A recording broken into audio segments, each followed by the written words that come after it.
આજે બનાવીશું ઇન્સ્ટન્ટ ચોખાના ઢોકળા। આ ઢોકળા માત્ર 30 મિનિટમાં જ તમે બનાવીને તૈયાર કરી શકો છો। એના માટે 1 કપ જેટલા ચોખાને 2 થી 3 કલાક માટે પલાળી રાખવાના છે। જો સમય ન હોય તો 1 કલાક માટે એને ગરમ પાણીમાં પલાળી રાખવાના છે।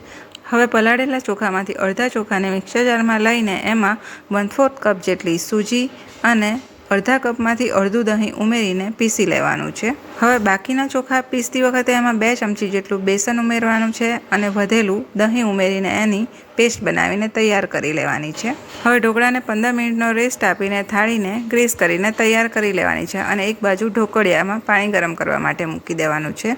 હવે બેટરમાં તેલ, સ્વાદ પ્રમાણે મીઠું, આદુ અને લસણની પેસ્ટ, થોડી હળદર ઉમેરીને બેટરને સારી રીતે મિક્સ કરી લેવું। હવે બેટરમાં 1 ચમચી જેટલો ઇનો ફ્રૂટ સોલ્ટ ઉમેરીને એને સારી રીતે મિક્સ કરીને થાળીમાં લઈ લેવું। હવે થાળીને સ્ટીમરમાં સ્ટીમ કરવા માટે રાખીશું। ઉપરથી થોડું લાલ મરચું પાવડર ભભરાવીશું। હવે 15 મિનિટ માટે સ્ટીમ કરી લઈશું। 15 મિનિટ પછી ઢોકળા સ્ટીમ થઈ ગયા છે। એને બહાર કાઢીને ઉપર સિંગ તેલ સ્પ્રેડ કરી લઈશું।